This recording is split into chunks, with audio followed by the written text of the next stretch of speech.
Thank you both Thank very you. much. And the final case for this morning is MC versus Department of Children and Families.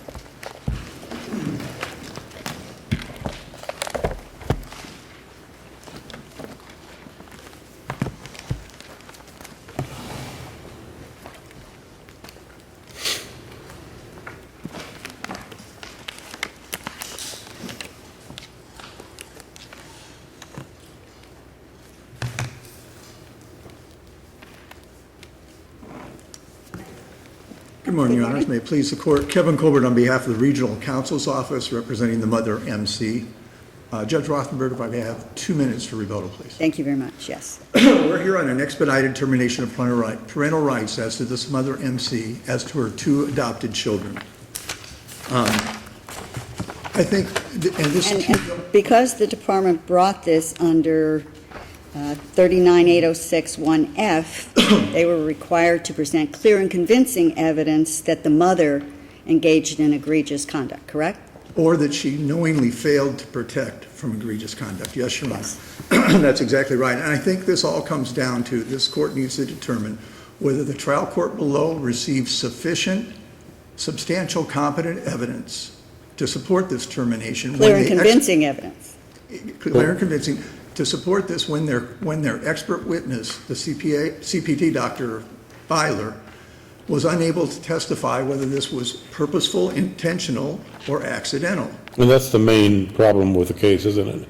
I believe that's the crux of the whole thing, Your Honor. He was unable to say what caused it. He said it could have been an alkali, an acid, or a hot liquid. He was unable to say with any Or certainty. the method of the application on the child, but he did say that it appeared from the rib marks that there might have been some liquid that was placed on the child, correct? Correct. He Not said just the there washcloths. was a drip line. He said the washcloth could have caused the shoulders or the back, but that there was a drip line on the leg, which apparently was a liquid. Although, to be quite honest, and this isn't in the record, if you have a cloth that's wet, Yeah, if it's saturated, it can Right. certainly drip. but nobody seemed to bring that up below, so that's not before us. He was unable to say when this occurred, although he was, at the time he looked at the child, they were somewhat dry, the burns. So but he was unable to say how many hours or how many days before. He was unable to say, well, he did say that he saw no blistering. There was no debriding required, no whirlpool required, and no plastic surgery required. And the reason I bring that up is I think the important aspect of this entire case was who committed the injury upon this child. I mean, was it a substance that he poured on himself? Was it a substance that either the other caretaker in the house caused to come in contact with his skin? Was it caused by his sibling, or was it caused by the mother? And was there any evidence to suggest that the mother knowingly allowed it to happen, whoever caused it? I agree, Your Honor. That's absolutely the correct. rub of this case. And the department and the guardian are arguing that the court could make a reasonable inference. But in order to make a reasonable inference, especially to the level of clear and convincing, there has to be other evidence. Remind me, did he, based on, I know that he testified that no additional debridement, medical attention or surgery or anything else would be required to deal with this issue, but did he say that the conduct was of such intensity, magnitude, or severity as to endanger the life of the child? No, he didn't. What he did say was the injury was significant. He did say, and this goes back to where I was going with, if it's a single incident and it rises to the level of threatening the child's life, that would be sufficient. He did not say that here, and in fact, he opined that based on the mother not being able to explain the injury and the type of injury he saw, that this was a case of neglect. He didn't say egregious neglect, and this is Dr. Beeler, who's been doing this for 20 years. So under 39.086, if the case involves a single incident, must it always be an incident that endangers the life of the child? Well, that's the way the statute reads. I know that's how it reads, You're but right. that's why I'm asking you this. It says it can be a single incident if it's of such magnitude. Assume always a single incident. Must that single incident always involve a danger to the life of the child? I believe the statute reads can be, not must be. So the answer to that would be no, it doesn't have to be. But I believe the case law does support that reasoning. You think?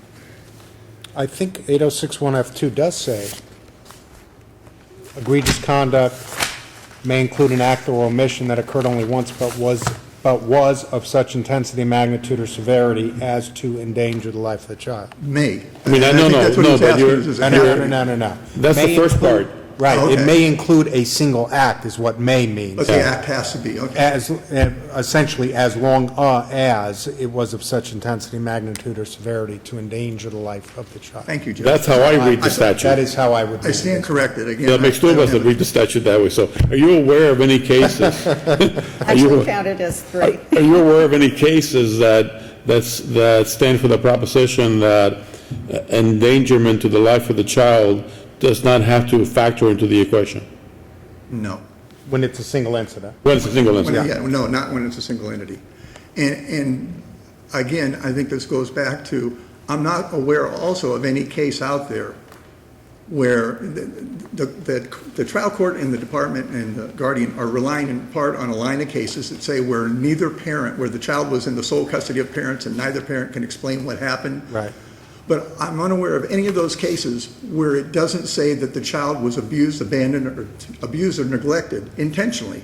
And in this case, we have no proof, no competent, substantial, no clear and convincing proof that this child was intentionally harmed. I'm sorry, you're saying that in all of the cases in which the department relies, there was an intentional harm to the children in those cases? I'm saying I'm unaware of any case that follows that line where it was not there was not a finding of abuse or neglect intentionally. Because yes. in some of those cases, it was premised on the fact that the parent did not seek treatment for the child in a timely fashion or did not follow up on the treatment that the doctor was recommending that the child receive. In this case, we have the only record evidence is that immediately upon the mother being told about this injury and seeing it, that she took him to an emergency care facility and had him treated.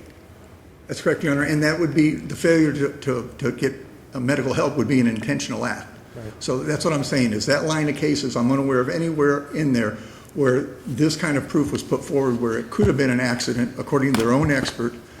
The judge is allowed to make reasonable inferences, but it has to come from... They cannot speculate, the judge cannot speculate. Exactly. Under these circumstances. Exactly, and I'll be served my time, thank you, Your Honor. Thank you.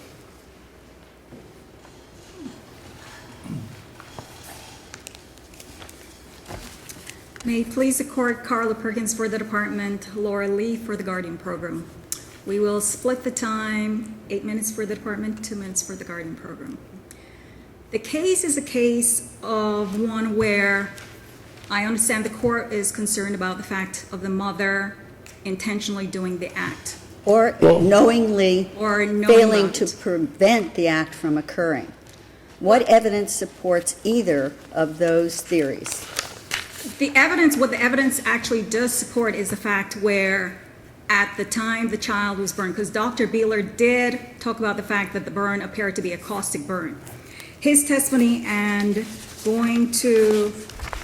But he does say that depending on what the substance is, and he could not opine at all whether this was this caustic substance was hot water, whether it was alkaline, whether it was acidic, what it was. All he could say is that depending on what the substance was, it may or may not have been readily apparent, or it could have taken some time to become apparent, so as to have discovered it earlier. On page 100 of the record, he actually goes into it in a little bit more detail, where he said, I think it would be dry.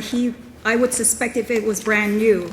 So if someone just puts their hand in boiling water, just puts their hand in something that disrupts the epithelium, it wouldn't be quite as fixed and hard. This looks more solid to me. And then he went further down to say, it's difficult to say with caustic injury, with acid injury, but I think a caustic injury of that size would have been evident fairly quickly. If we go back into the record again and look at the But mother's... fairly quickly doesn't say immediately, does it? I mean, we know under the facts of this case that upon hearing this child cry out in the manner in which he does, that the mother immediately went to find out what was wrong and found him coming out of the bathroom with the other sibling, that she immediately checked him. She focused really on his head because of the brain injury. Right. And then when she saw no injury, she put a diaper on him and then went into the bathroom, left him alone with the sibling, and next time she saw him, which was moments later, he was already dressed in pajamas with long sleeves and long pants. So unless it was immediately apparent, because she saw him right after he screamed out, and she checked him at that moment, unless it was immediately apparent, she wasn't going to see it until the next day when he was undressed and it was discovered. The record reflects something that's interesting. She did say that she looked at the body, looked at the head of the child, and then had the child go into the bedroom with the brother. Now, she did say that the older brother did dress him. However, what was interesting was the pajamas that was placed on that child was long-sleeved with long pants. Her testimony was, and this is on page 60 to 61 of the record, when asked about the pajamas that he was dressed in at that time, she said his pajamas worn the night before were short sleeves, short pants, and they were under his pillow. So that's grounds for termination of parental rights because she didn't check him further after discovering that his brother had dressed him in different pajamas with long sleeves after she had just examined him and not seen any injury. That's grounds to immediately proceed to termination of parental rights without offering any services of a mother who has for years fostered children, and specifically 15 foster children, who she adopts 3 of these children. This child is a severely handicapped child who had brain injury from his biological father. She took this child in at 6 months old after surgery, and is 24/7, around the clock, had to take care of this child and actually adopted him. This is grounds to immediately, without any other incidents of abuse of any of the children in her care, to immediately proceed to termination. Looking at the court's judgment, I think this court here is looking at the proceedings a bit differently from the trial court. Well, obviously, we are looking at it very differently. Well, because the trial court made all kinds of leaps in this case.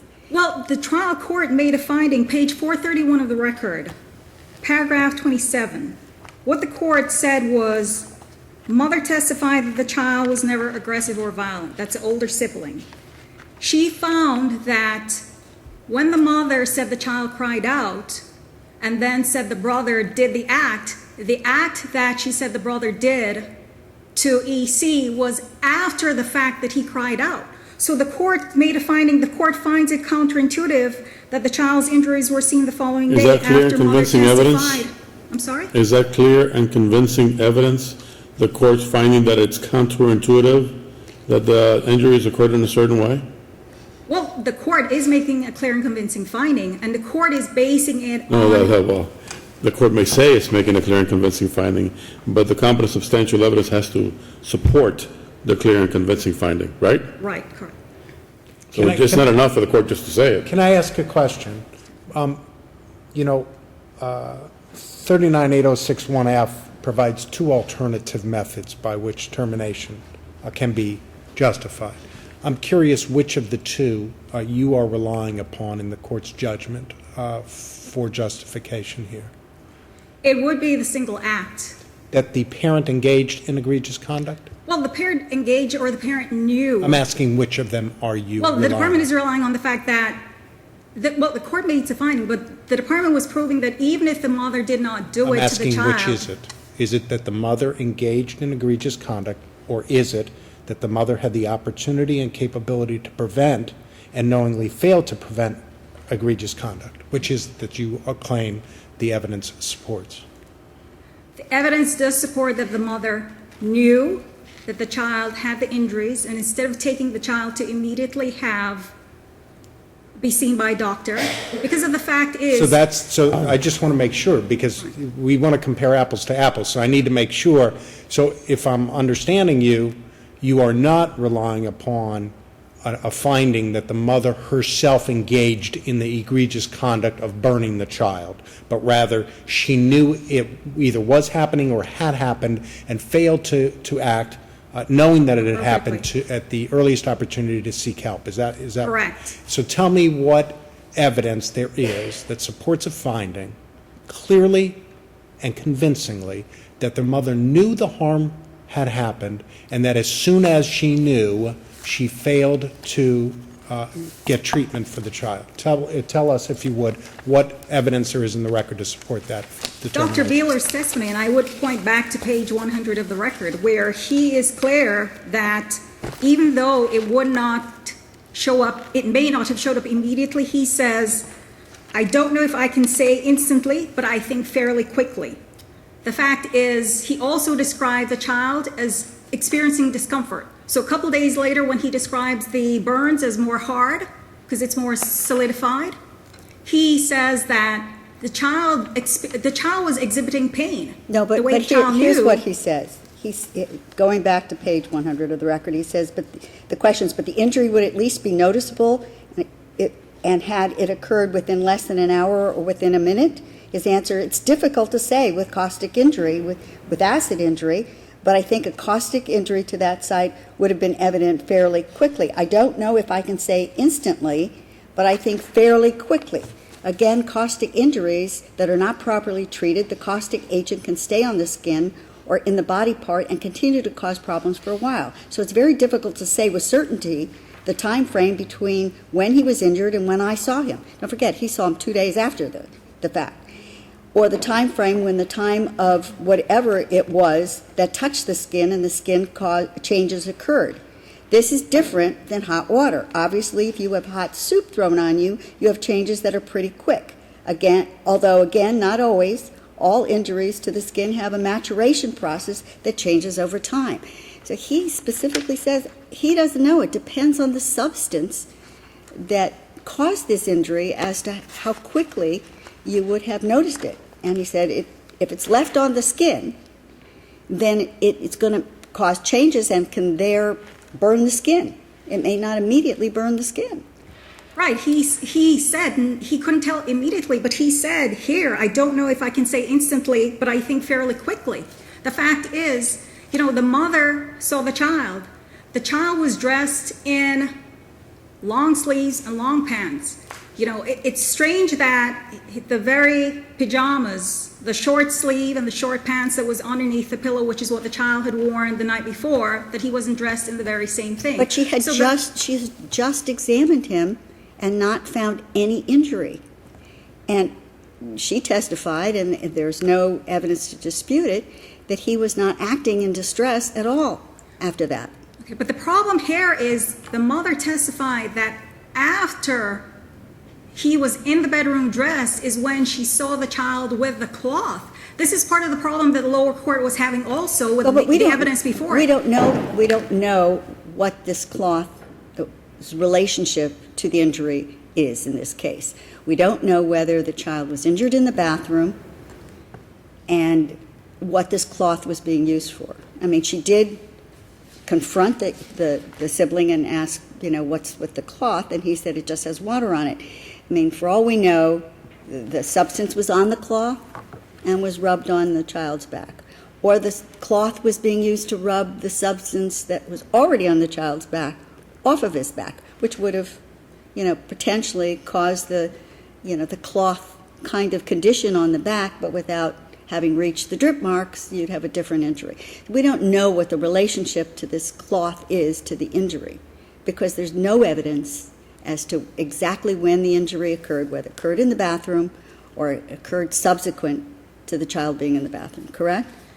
Okay, so even if it occurred subsequent to the child going into the room where she saw the brother with the washcloth, the mother at that point in time could have examined the child again. I mean, she said she put the child to sleep in the bed in her room. Could have examined this child again. That's the entire basis of proceeding directly to termination without services.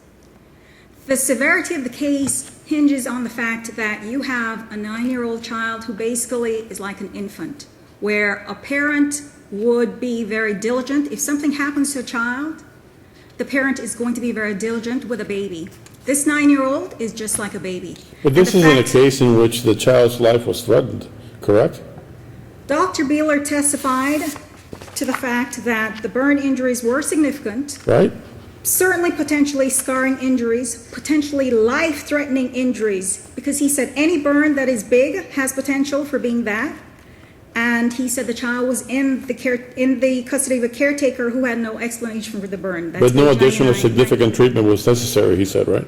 I'm sorry? He said there was no significant additional treatment that was necessary, He correct? said no whirlpool was necessary and the debriding was not necessary, but the fact is, his concern was, you have a child that's not vocal, you have to have a parent who is I understand, diligent yeah, I understand. with a child who's not vocal. And the fact that you have a subsequent act, the child comes out of the bathroom, mother examines him, but then they go into the bedroom and the mother is saying, well, I saw the brother with a washcloth after the child was in the bedroom clothed, But but she never did I anything think part of the again. problem that we're having here is that the facts don't seem to support determination under 39.806 is what I have a problem with.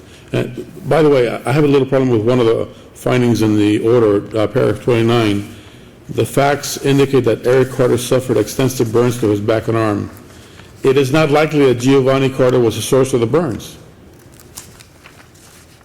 So that paragraph seems to imply that it was the mother who caused the burns, right?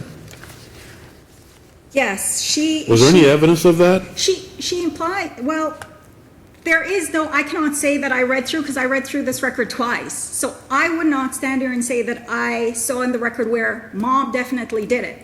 But what I saw in the record was a problem where something happened to this child.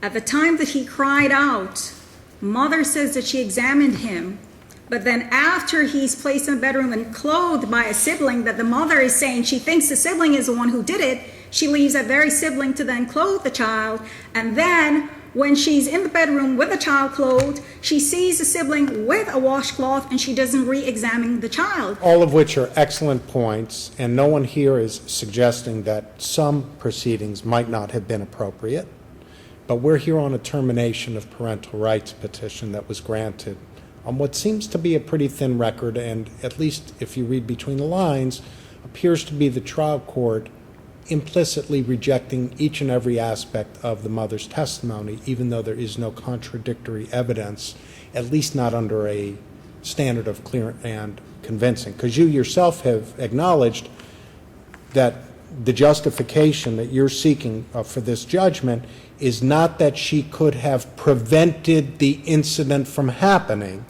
but that she did not seek medical care for the child when she knew, or if diligent, would reasonably have known that the child had been injured, right? Am I? Correct. I'm not misstating the position you're taking? Correct. All right. Very good. Injured to such severity. The department would ask that this court affirm the lower court's ruling. Thank you. Thank you.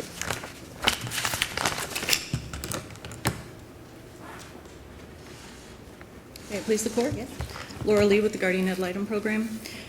Your Honors, the department indicated that it believed the evidence supported the finding under 8061F that the mother knew and could have prevented the injuries. Well, actually, what the trial court seemed to have concluded was that the mother committed these injuries. It says in paragraph 28, leaves no doubt in this court's mind that what happened to Eric Carter was intentional, malicious, calculating.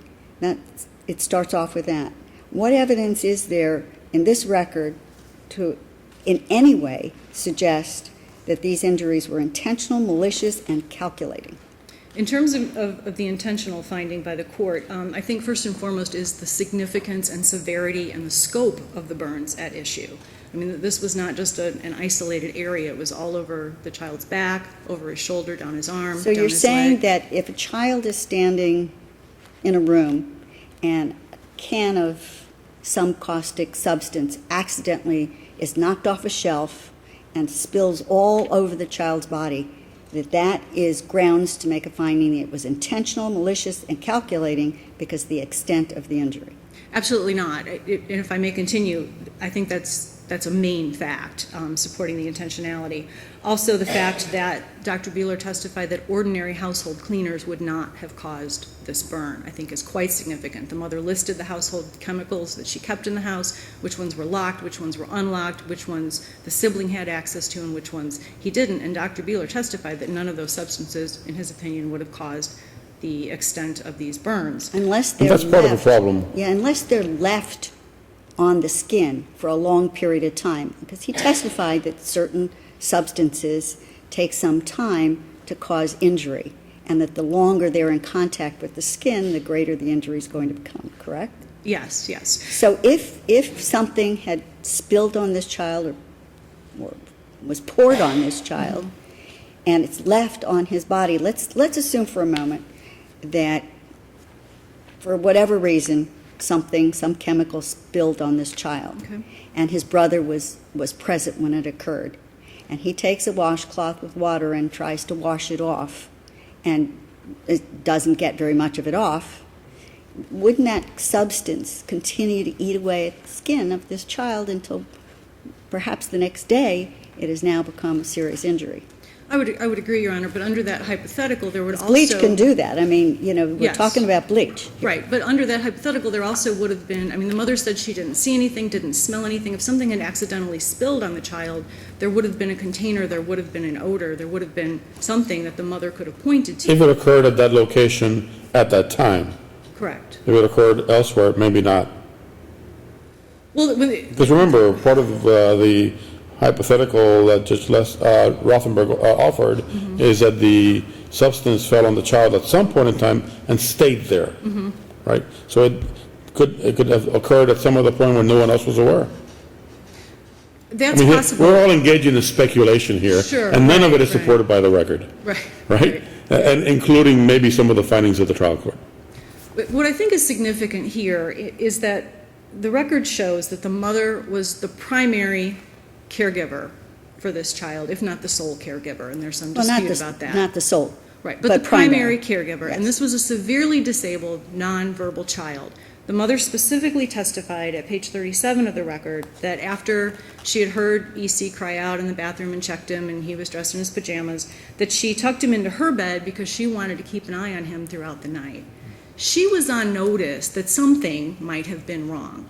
Yeah. Dr. Buehler testified. That points to an extremely responsible parent as opposed to one who was negligent. Well, except that this child was severely burned, and the mother supposedly didn't know anything about it. But The he's mother- holding his head. She talks about when she sees him coming out of the bathroom, he's holding his head. She knows that the area that he's pointing to is the area where he had surgery on his head. So her concern is that he banged his head, something happened to his head, and she watches him during the night, stays up till 4 in the morning to watch this child, make sure he's okay. But in light of Dr. Buehler's testimony that these burns would have been painful, it's incredible to believe that the child would not Except have... this is a nonverbal child, and the doctor did testify that he doesn't exhibit pain in the same way that other children do. Exactly, and this mother was familiar with how he communicated pain. She talked about she could tell by the sound of his yelling out whether it was pain or upset or anger or whatnot. So this mother was familiar, and And she given the testified extent... that the sound that he made was the sound that he makes when he's in distress, not when he's injured. I mean, she specifically identified the type Yes. of sound that he made was not the sound that he would typically make if he was hurt or something was hurting him. And that's very interesting, Your Honor, because Dr. Buehler also testified that the mother told him that the child had not exhibited any signs of pain or yelled out, and yet she told the urgent care, and her testimony was that he had yelled out. So there were inconsistencies in the mother's story. Also, in terms of that washcloth, the mother told Dr. Buehler that she saw the sibling wiping EC's back with that cloth, and yet she testified she never even saw GC touch EC with the cloth. So those changing stories are also indicative of a consciousness of guilt, which can support that the mother was actually the one that inflicted the burns. In terms of the intentionality, I would also like to add that the CPT report that Dr. Buehler completed was also admitted into evidence, and that report indicated, where Dr. Beeler said the injury was non-accidental, and also that he suspected abuse. I would also like to point out that while Dr. Beeler testified that he couldn't say with certainty whether the injuries were accidental or intentional, that was in terms of offering an opinion within a reasonable degree of medical certainty. Within a reasonable degree of medical probability. Yes, Is that Your clear Honor. and convincing evidence? Well, I think based on It all certainly of the satisfies a evidence, preponderance standard, or at least arguably satisfies. but I don't think we it. can just look at that testimony. I think we Of have to look at the course, CPT you're absolutely report. correct. I think we have to look at the severity of the injuries. I think we have to look at the mother's testimony, which the court specifically found not credible, and that her story didn't make sense. So I think all of the record as a whole, yes, I do believe it was competent, substantial, clear, and convincing evidence that either the mother inflicted these injuries or had the opportunity to prevent it and failed to do so. Knowingly. Knowingly, Okay. yes. Thank you. Well, just briefly, Your Honors, I think the court understands my position. I would point out that Dr. Beeler did not say that none of the chemicals in the home could cause the burn. He said they would not routinely cause it. And I think your point is well taken, Judge Rothenberg, that Dr. Beeler said that this could be alkali, it could be acid, it could be hot liquid. But if it's alkali or if it's acid, he also said he couldn't say how long. It would depend on the skin, on the type of... Well, I think he said if it was acid or it was water, it would be more readily apparent, maybe even immediately apparent, but if it was an alkaline substance, that it could take some, wouldn't be immediate. And, for example, lye, he used that as an example. Many household cleaners are alkali. We may not know it, but they are. So if that did fall on him, there would have been no way for the mother to know right away. Was there any testimony as to the substances that were identified by the mother as to what their what their content was, whether No. they were acidic, alkaline? There was no testimony other than she said that she only had your usual household cleaners in her home. But I mean, And she kept most of them identified- locked up except for two that would have been accessible to the children. Fabuloso and a Clorox Water. yeah. Makes sense. Did the court find in its final judgment that it didn't believe anything the mother said? I believe so, Yes. yes, Your Honor. It said Yeah, that yeah. she was lacking credibility. But it did also say, and apparently the department has amended their hold at this point in time, that the final judgment says that the mother did this, that it was intentional, malicious. Right. And again, I think there's a dearth of evidence. Going back to your question regarding the chemicals that are in the house, we never heard from the PI who did the investigation. We never heard anybody testify about what was in that house or what could have caused this. The mother did say she went in and checked the bathroom and saw no liquids and there was no smell. Dr. Beeler says on page 99 of his testimony that wouldn't necessarily have a smell. That depends on the person and it depends on whatever the caustic chemical was. So And we also have the fact that the sibling, who was the child with the cloth, and the one who dressed this child in long sleeve pajamas, had just returned from being Baker acted that very same day. he had a long history, Your Honor, and there was actually testimony from his psychiatrist. Yeah, but I mean, that was the very day, the day that this injury allegedly occurred. Correct. That he returned back to the household after being Baker acted. That's correct, Your Honor. So I would ask this court to reverse the termination of parental rights for lack of sufficiency of substantial and competent evidence. Thank you, Your Honor. Thank you. Thank you all.